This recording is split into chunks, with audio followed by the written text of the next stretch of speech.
Dammi 3 punti, non chiedo più niente anche se voglio stare con te. De Rossi. Right, hello everybody. Good evening and welcome to Roma Theory. Fiorentina Roma. On Sunday, what a game. Let's speak about it. I've got a lot to say in preparation for this game. Of course, this is your match preview, predicted 11. A little comment on Fiorentina, who were living a hell of a good moment. And on the opposite side, us going into this game in the opposite way of Fiorentina, in a ground that we always struggle to win in. This game is the opposite of an easy game. This opponent in these past few years has forever been a pain in the ass, and it's probably one of the few fixtures that I would have avoided in this very critical stage of the season, because it's normally one of those fixtures that I don't know why, but we never get 3 points in. So mentally, it's not going to be good, but of course mentally we need a reaction, and a reaction is what I want to see. And I feel like I'm repeating myself every single day, and the truth is that I am, because I'm waiting for this reaction to happen since we drew that game in August against Cagliari. I was like, look, we drew this game, the next game there's going to be a reaction. 2 months after that, in fact almost 3 months after that game, I am yet to see a reaction, also with a change of managers. And of course, we've debated about this week, coming into this game, post-Dynamo Kiev, pre-Dynamo Kiev. Will this game be Juric's last game? Will Juric get sacked if we lose this game? All things to consider. But of course, all I ask you to do is to hit the like button in this video. If you're watching this today, this evening, tomorrow morning, or even 10 minutes before the game starts, please do hit the like. I know I always torment you with this, but trust me, it means a lot and it would support me a lot. Also subscribe to the channel if you haven't already. Get your friends and family to subscribe as well. And let's do this. Fiorentina, I want to start with Fiorentina because I think Fiorentina right now deserves respect. I was actually pretty disappointed by Fiorentina until last month. Until they beat Lazio 2-1, they completely shifted, they completely changed mentality. Palladino completely revolutionized his decisions. And now Fiorentina look like a completely different team. They won against Lazio, they won against Milan, both of these games in their home ground, which just certifies to you that the Artemio Franchi is a fortress for Fiorentina. And of course, they have got 9 points out of 9 in the Conference League as well.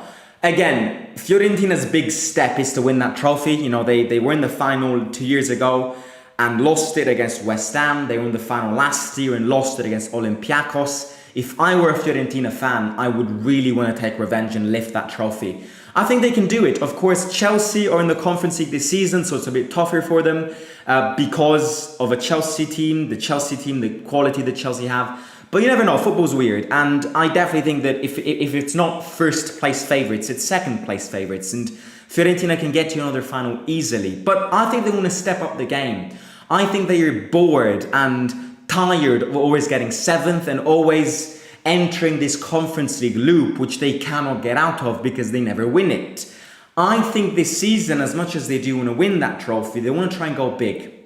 The transfer window was a successful transfer window. They bought some very good players, changed managers. Palladino, new manager, obviously to come in after Italiano. They got some good players to build a good squad with. Colpani, Ken, who I don't rate personally, but I don't want to say this because I already know that he's going to score against us tomorrow. They bought Ken, they bought Colpani, Goodmanson from Fiorentina, Richardson, the Moroccan wonder kid, and they bought Gozens in defense, Bove from us. Cataldi from Lazio. They have revolutionized this team, a lot of it funded by Nico Gonzalez's sale to Juventus. And I'm not going to say I'm scared, because I think it's weak mentality to be scared of a football game. You know, I'm scared to face them, I'm scared of this team. I only use the word scared when it's a critical game, you know, when it's a final, of course I'm scared, or whenever I play against a team that is on paper better than us. if I face Man City, of course I go, oh, I'm scared. But I don't like the word fear when we face teams that we could beat. But the only problem as to why we don't beat them is because we're not a team right now and that we always lack concentration. But, on paper we can beat Fiorentina. On paper we can beat probably the majority of the teams in this league. But of course, in practice, we don't do it. So more than scared, I'm skeptical about Sunday's game. Because I cannot see Roma winning Sunday's game in the critical moment that they're living, under the conditions that Fiorentina are placed in. Fiorentina playing at home. Last time we won that game was in 2021 during COVID, with Diawara scoring a winning goal. And it's of course a ground which gives us psychological nightmares because of that 7-1 defeat in the Coppa Italia a few years ago. It's a team and a ground that we always struggle in. And I would have avoided facing them in this very, very, very particular moment. But look, they've built a good team. I like Palladino's philosophy. I do think he isn't that good of a coach as people tend to portray him. I think there are better emerging coaches than him. But they're doing better than us right now. They are in a higher position in the league table than us right now. They win big games that we don't do because they won against Lazio, they won against Milan. And I think that chances that they beat us are very, very, very, very high. They are a team which from a mediocre team, you can tell that they want to put that jump and give that jump into becoming a mediocre high team, and then ultimately in a long-term project potentially go on and call themselves a top team. Commisso started this project of bringing Fiorentina back up to where they belong. On the other hand, I don't see this on our side. I don't see this coming from our owners, who are very similar owners to Commisso. Both are Italian. The problem is our owners are invisible. Their owner is somebody who speaks, somebody who puts the money, somebody who cares about referees' mistakes and speaks against referee mistakes, somebody who gives a sense of logic to his decisions. So this is Fiorentina. Bove, of course, you know how much I love Bove. I would be very, very, my heart would just collapse in two if Bove scores against us tomorrow. But of course, with the black magic that kind of invades us every time, I wouldn't even be surprised if Bove scores against us tomorrow. Another terrible mistake that this club has made in selling Bove. But look, Fiorentina are scary. We've said it. Fiorentina are a team that play well. Fiorentina are a team that could face us put us into a lot of difficulties. And most importantly, Fiorentina are the team that could send Juric home, because I really do believe that if Juric loses tomorrow, he will get sacked. And I've said this in the past few days. I don't want to repeat it again. I think if Juric loses tomorrow, it means that the reaction is not coming, and it ultimately means that the players aren't responding present to him. And I think a decision needs to be made. But speaking about us, of course, we're coming from that Dynamo Kiev game. Scrappy win. Of course, I get the win. I'm not complaining, but I expected more and we needed to see more. Dybala, of course, is probably going to start this game. Juric in the press conference today, again, emphasized how Hummels isn't starting because of technical decisions. Because he preferred other players ahead of Hummels. And again, I don't like this, because I cannot be convinced that Cilic and Zalewski are better than Hummels. That's just something that, in order for me to prove, I need to see with my eyes. And I struggle to believe that his age, a player like him is getting 0 minutes at a football club with the levels of quality that is in our football team. What I want tomorrow is intensity, an intensity shift. I've been asking this intensity shift for a long time, and I've only seen it in the Udinese game since Juric came, and that was probably because the team needed a reaction, and it was, the sacking manager boost after that Udinese game. The last thing I saw in our football games, apart from results, was intensity. Athletic Bilbao, we played with good intensity for about 30 minutes and then completely fell off. Against Elfsborg, absolutely zero intensity. Against Monza, I don't remember particular intensity. Against Dynamo Kiev, I don't remember intensity. Against Venezia, I don't remember intensity. To beat Fiorentina, you need to stop with this terrible, sterile possession. You need to attack with a lot of men and defend with a lot of men, and you need to put an intensity shift, and above all, a concentration shift. Because if the team that stepped up on Thursday steps up on Sunday, we're going to concede 3 goals. And it's probably the minimum thing that we can do. Conceding 3 goals, if we play like we played on Thursday, minimum result is a 3-0 loss to Fiorentina. Let me remind you that apart from the fact that we're not putting an intensity shift in games, we're struggling in scoring. We scored 11 goals in, I think, 11 games, League and Europa League combined. Fiorentina scored 10 goals combined in their last 2 games. 6 against Lecce last weekend and 4 against St. Gallen, I believe, in the Conference League. Yes, okay, St. Gallen or not Juventus, but so isn't Dynamo Kiev. So they play with a lot of intensity. Colpani, Ken, Bove, Cataldi, Gudmundsson is injured apparently, so that's a good news. They've got De Gea in goal. De Gea is a world-class keeper. If you're not there to match their rhythms, if you're not there to match their intensity, you are going to lose. And I don't think it takes Juric to prove this to you. I could be there sitting on the bench. If you don't match their intensity, you will never win this game, and you will never even draw this game. You're going to match them. You're going to match the two. It needs to be a head-to-head game. Head-to-head game. Avoid those shambolic individual mistakes, which in these past few games has costed us points.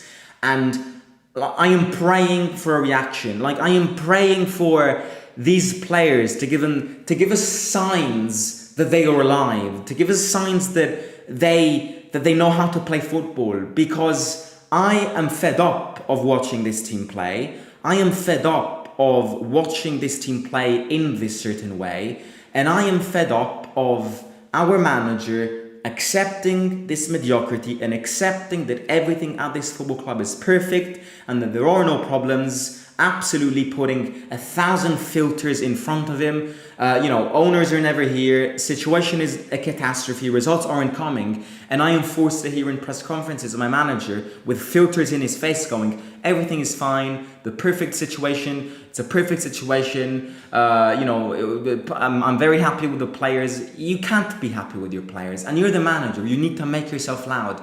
And if that doesn't happen, it's going to be hell on Sunday.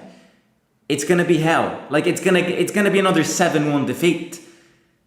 It's not, but a 1-0 defeat, 2-0 defeat, or 3-0 defeat all mean the same thing. It's all about whether one is more humiliating than the other. But if you get 0 points on Sunday, then you need to change, because the things aren't changing. Predicted 11. Predicted 11 is this. I have come to the conclusion that he will not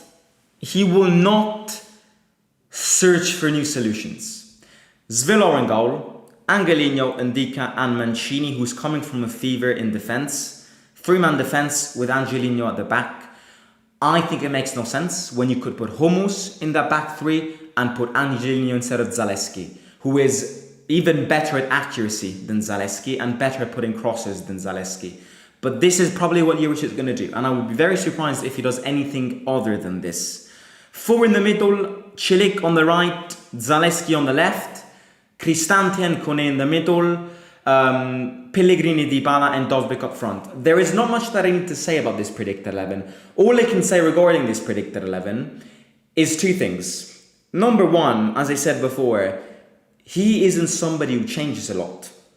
He is somebody that sticks with a lineup, and you could lose games, win games, or draw games. He will insist with that lineup and will not search for new solutions. When I think there are 1,000 solutions that we could face and solve to try and get out of this mess. Second thing, when I look at this predicted 11, is that Pellegrini, Dybala need to be utilized properly, because otherwise Dovbyk is not only isolated, but Dovbyk will forever be the only one who scores. What has been missing in these 3 months of action is Pellegrini and Dybala's contributions. Dybala only scored 1 penalty in almost 3 months of action, and that is worrying for a player like Dybala. Now, of course, in these previous games, Dybala has been used very wrong because he's been used as a Gattuso player. I want more from Pellegrini and Dybala. I need more from Pellegrini and Dybala because it's one of the problems why Dovbyk is the only one who's scoring, and one of the problems as to why we're scoring very little, and that we've basically scored 8 league goals in 9 league games, something like that. It's probably not going to be that, but something along those lines, which for a team that wants to compete on 2 fronts, and a team which wants, according to the Fredkins, needs to get top 4, you can't get the achieved objectives if you score an average of 0.8 goals every game. It's not how it works. So that's why I mean, you gotta attack with more men. If you don't attack with more men, you're gonna struggle scoring. If Dovbyk is the only guy who you place in the box and everybody's far away from him, how do we score? Look at the big teams. The big teams score because they attack with multiple men and place multiple men in their box. With that being said, I'm very curious to see what happens. My prediction for Sunday's game is a defeat. My prediction on Sunday's game, the most positive that I can be is a draw. And as much as I would take a draw in this stage, it's not going to solve you anything because it would make you climb 0 positions. We've been so bad that the only accepted result will be 3 points. And if we get 3 points on Sunday, it would be as equivalent as 9 points. In a tough ground, to get 3 points against Fiorentina would be a miracle. And I am crying for it. But I don't think we'll win. I think look, I'll keep it positive because you know me, I like to be positive even when the situation can't be positive. And I'm going to go with a draw. But I would be 0 surprised if we lose this game. I'm going to go 1-1 just for the sake of going 1-1. But realistically, I'm going with a 2-0, 2-1 defeat. Let's see what happens. Let's see what happens in the game. Let's see what happens post-game. If we lose, will he stay? Will he be sacked on Monday morning? I don't know. We'll see what happens. Don't forget to hit the like, subscribe to the channel, enjoy your weekend. I will leave you to it. Please click everything down below. Follow Roma Theory on Instagram and let me know your comments in the comment section down below. A comment speeds up the algorithm. So let me know your thoughts, your predictions, your impressions going into the game. Catch you tomorrow with a match reaction. Take care. Love you all. And I'll speak to you in a bit. Simon, out.